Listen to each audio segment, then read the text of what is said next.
Today, we begin in Costa Rica, in an amazing rainforest. Here, they make delicious chocolate out of cocoa beans. Mother Nature is at her magnificent best, showcasing hundreds of plant and animal species.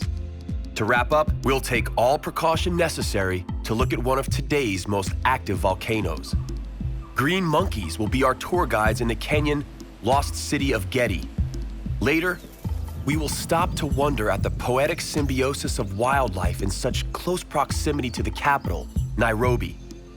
Despite its 200-year existence, some members of the animal kingdom remain oblivious to Nairobi's existence.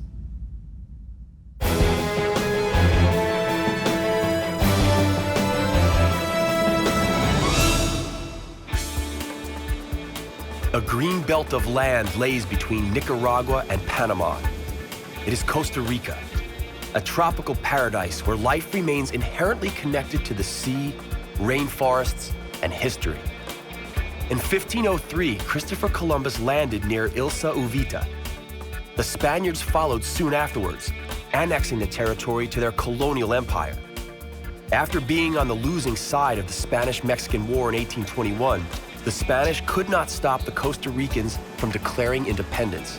Inspired by nature's bounty, they named their land the Rich Coast, Costa Rica. Democracy took root in the mid-20th century, and Costa Rica has been one of the most peaceful Central American countries ever since. One of the first wild beasts that may be encountered here could very well be this mantled howler. It feeds on young leaves and can weigh up to 10 kilos. It is no loner. Groups of around 10 are often seen feasting together on the ever-present vegetarian delicacies. The Costa Rican coastline is constantly under siege. Waves of the Caribbean batter the coast from the east, as if trying to break through the sliver of mainland and join the waters of the Pacific on the other side. It isn't the only never-ending battle taking place here. The nature of the mainland appears to besiege the sea in return. Its only ammunition is the opulent jungle lining the Caribbean coast. It appears that the only thing standing in the way of the jungle is a colonnade of palm trees. This silent battle has few spectators. It may be the regular soothing rhythm of waves washing the coast that results in the very relaxed way of life here. It's also the most likely reason why surfers from around the world flock to San Jose in search of the pura vida, or pure life, a life without rushing, intricacies, or confusion.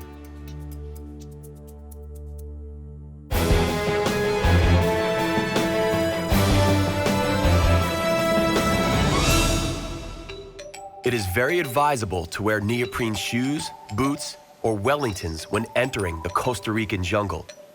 It is wet here. We're talking misty rainforests.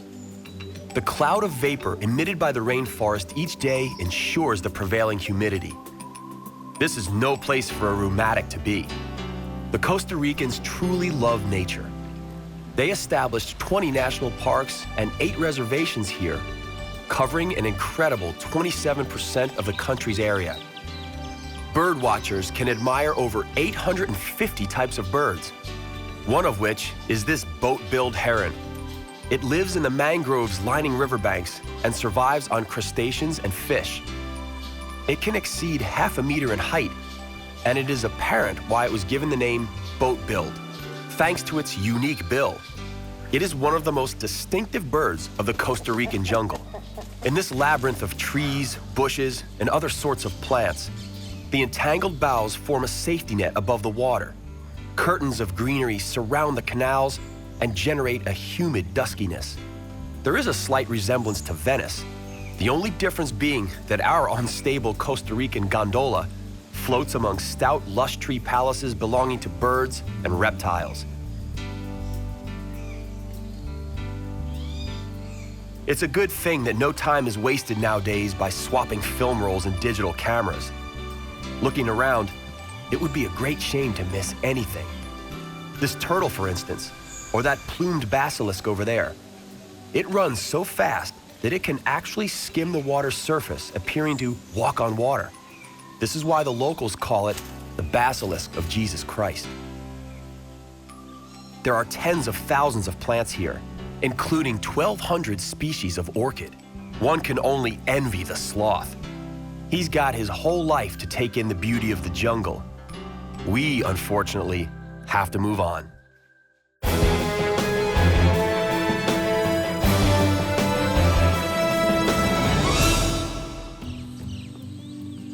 Cocoa trees grow all around a small house, otherwise enveloped by the jungle. Mrs. Ileana collects the cocoa beans, which she later barters for other foodstuffs at the market. What she doesn't barter, she uses to make chocolate. Don't be fooled by the name. The inside of the cocoa bean is not nearly as sweet as you might otherwise expect. The cocoa bean has a long journey ahead of it before it lands on our tables in the form of a luxurious treat. First, the beans are sliced open and placed in a chest where they are left to ferment for 4 days. Each fruit has about 50 beans. Having fermented for 4 days, each of these beans must then be left in the sun to dry before being roasted over the fire. The brown color signifies that the beans are now ready for the next phase, battering the beans so that the remaining pulp separates from them. The pulp would ruin the taste of the chocolate. Mrs. Ileana's grandma sieves it to get rid of all the impurities. When that's done, she handpicks the best beans. The result is a brownish powder which, to some extent, resembles chocolate. However, there is still something missing. It's now time for the final step in the production of pure, ecological bio-chocolate. The powder is mixed with water and cane sugar. This recipe is ancient. It goes back to the time of Montezuma, the Aztec ruler, who considered cocoa drink a delicacy. The Aztecs were more than aware of the aphrodisiac nature of chocolate. The word chocolate comes from the Aztecs. At last, the chocolate is wrapped in banana leaves. First, it is necessary to heat the leaves to make them flexible and prevent them from breaking when folded. The grandma painstakingly molds the chocolate.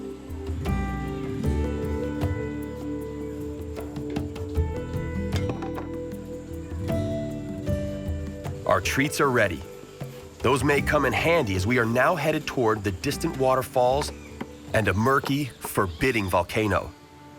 Let us bid farewell to cocoa beans and the lovely handmade chocolate. The Costa Rican landscape is a gold mine in the eyes of developers. So much room and unused space. The Costa Ricans are duly proud.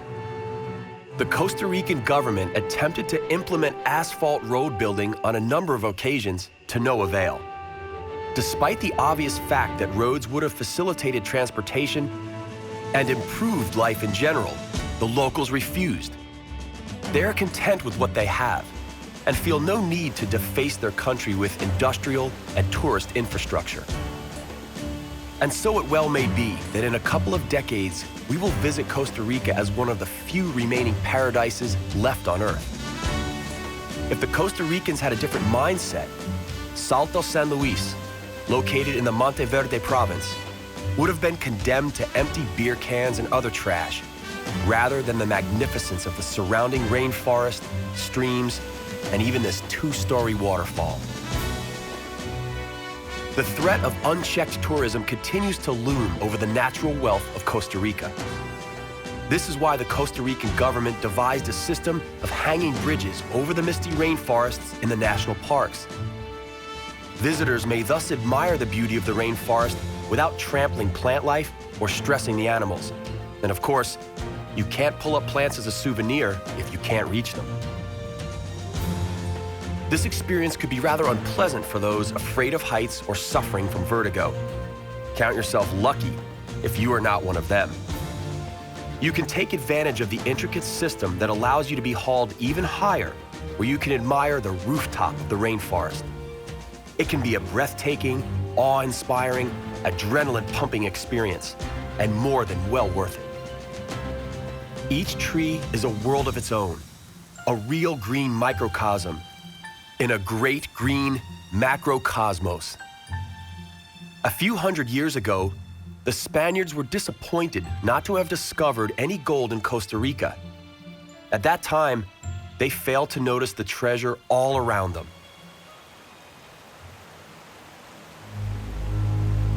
Let us look around one last time.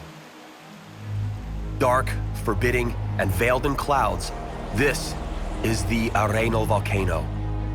It is one of Costa Rica's symbols, and it is also one of the world's 10 most active volcanoes. The height is quoted as around because it erupts so often that resulting lava flow causes it to grow by approximately 4 meters per year. Its first eruption was about 7,000 years ago. During its most recent and mild eruption 12 years ago, 40 square kilometers of rainforest paid the price for its foul mood. Lately, Arenal has been relatively quiet and well-behaved. Just one tiny earthquake per week. Perhaps it too has succumbed to the ever-present sense of pura vida all around. And now, we are off to Africa.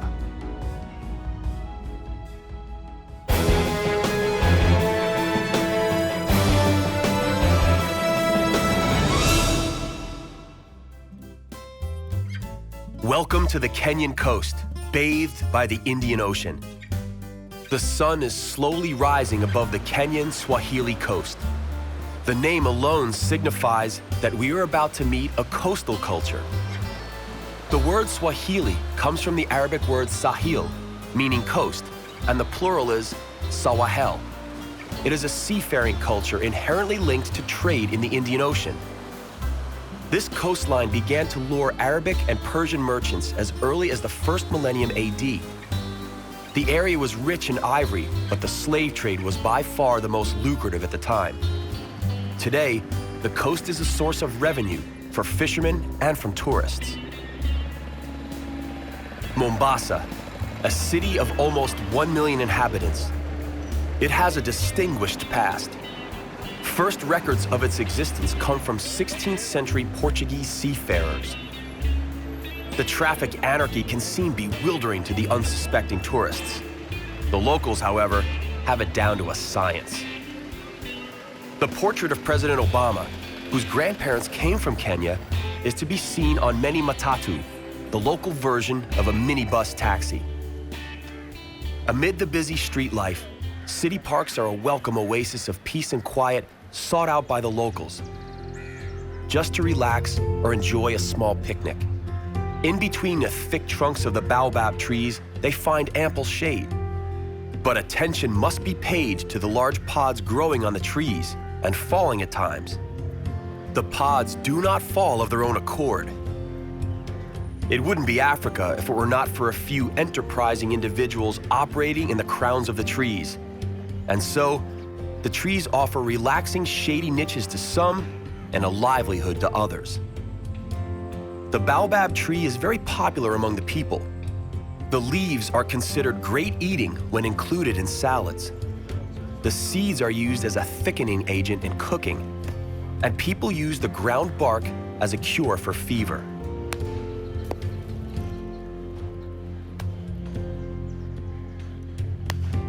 Collection of this fruit may seem a risky business, but the wide boughs are sidewalks to the feet of an experienced collector.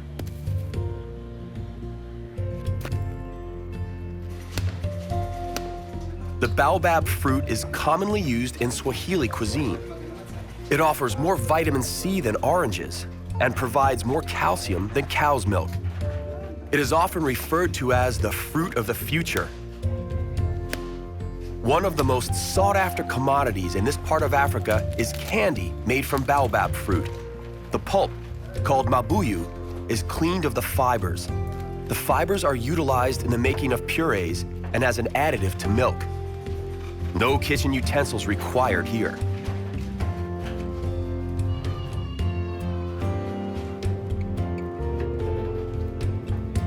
The pulp is carefully selected. This is followed by the preparation of a red dye with a dash of chili. When it's ready, the pulp is colored in the dye and sweetened.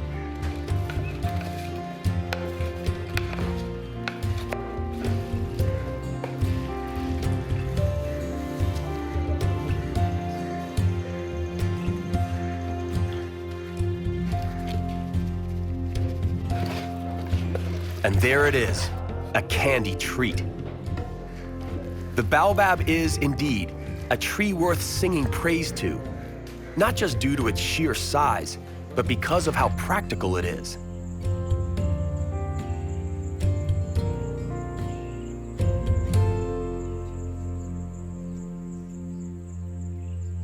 Not all cities survived the pitfalls of centuries past. For unknown reasons, life suddenly vanished from the city of Gedi at the end of the 17th century. The city is veiled in mystery. Though no official records exist, the expanse of observable ruins gives silent testimony to the wealth and glory of Gedi. In the first half of the 20th century, archaeologists unearthed the remains of a port and a tomb dating back to the end of the 14th century. Neither gave away any secrets. It is almost as if Gedi was cursed, or that something wanted to deny it ever existed at all. It is a place perfectly suited for an H.P. Lovecraft story. The city was devoured by the jungle, and its ruins are now occupied by a troop of green monkeys. Their monkey ancestors may have lived here a few hundred years ago, but they also didn't keep any written records. The sheer size of Gedi, as well as its mystery, is breathtaking. Baobab trees are to be found here, too, and the green monkeys aren't about to miss out on the tree's delicious fruit. Green monkeys live in great troops, and the hierarchy within the troops is infallible. According to many scientists, these monkeys are able to articulate threats they sense from other animals. They use a specific screech, for instance, when a leopard lurks nearby. They will use a screech with different characteristics when they spot a snake or see an eagle. At a very young age, monkeys learn the sounds from their elders. Similar to naughty adolescents, they derive great pleasure and entertainment from freaking out the adults using these warning sounds just for the heck of it. The mother monkeys have no tolerance for such silly pranks and are determined to teach their young good manners. The youngsters are in for a good walloping. That is, if the mothers manage to catch them.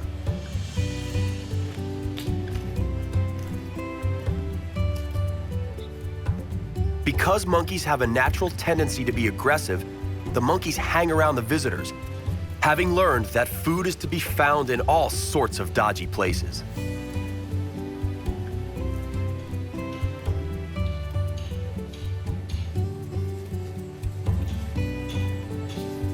Monkeys are not the only animals thriving in the surrounding forest. This is the single largest stretch of solid coastal jungle in East Africa.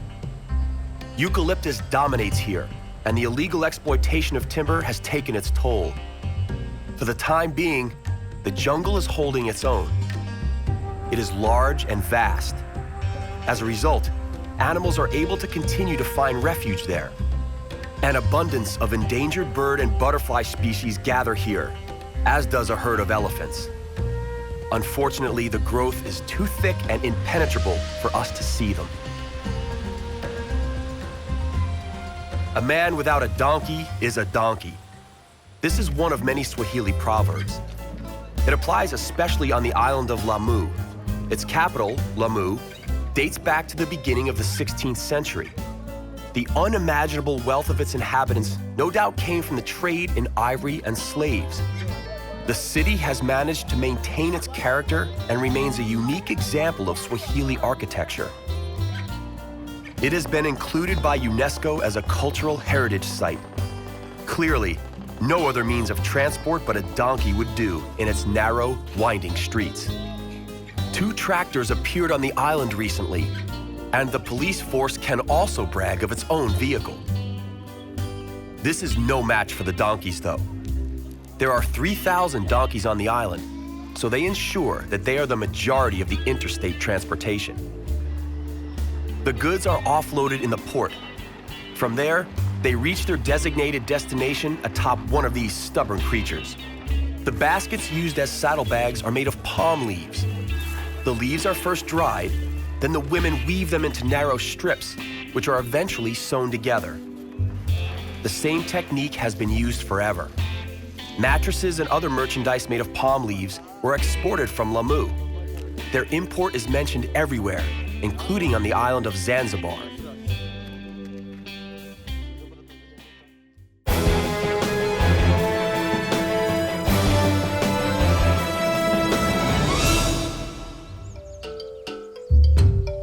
Kenya's capital, Nairobi, is nicknamed Nairobi because of its staggering criminality.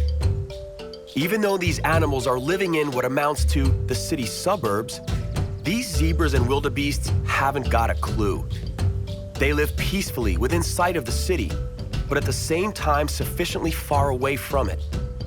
They are yet another living example of how transient the boundary between wilderness and civilization is in Africa.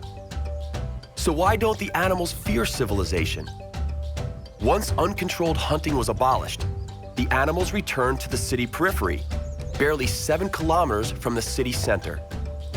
The Nairobi National Park was established, a wild game reserve accessible even to those who have very little time to spend with the animals. It is more of an open-air zoo.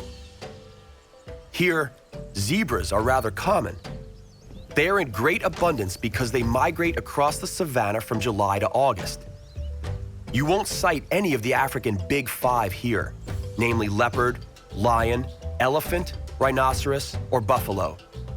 Along with zebra, the more common animals include wildebeest, giraffe, and ostriches.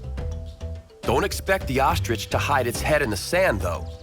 They are so accustomed to seeing throngs of tourists and schoolchildren, they remain absolutely unfazed by humans. You may encounter wildebeest grazing freely on the plains. Springboks and antelope of all shapes and sizes are also commonplace.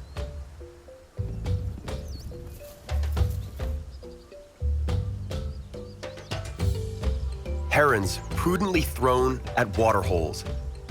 Waterholes are essential for the survival of all in the savanna, and generic animosities are forgotten here. Giraffes float by majestically, looking down upon the world. They deserve their God syndrome, being the living proof of Darwin's evolutionary theories. They stretched so far and so long to reach the highest and furthest growth that they survived. Evil gossip has it that Darwin only reached this conclusion having heard from the natives and taken for his own the legends on how the giraffe originated. But that is an entirely different chapter. For the moment, we are still in the Nairobi National Park, and we can take pleasure from nature untroubled by human intrusion. The sun begins to set over Africa, and with it, ends our ventures into the stunning Kenyan and Costa Rican jungles. But for how long will we have the ability to enjoy these jungles? For only as long as we are willing to accept the responsibility of being good stewards to the land and our environment.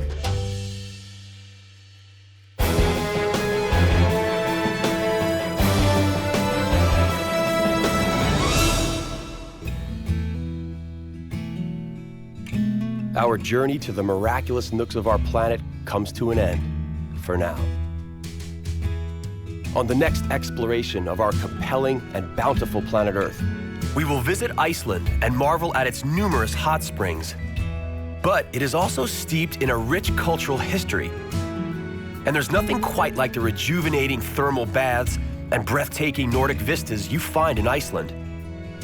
Tropical Laos is also inseparably linked to nature. Only here, monochromatic white glaciers are replaced by lush green scenery. We will lose ourselves in the intricate cave labyrinth of the Laotian underground, only to re-emerge into the sunlight and get up close and personal with the water buffalo on the Mekong River. That's all right here on Miracles of Nature. We hope you'll join us.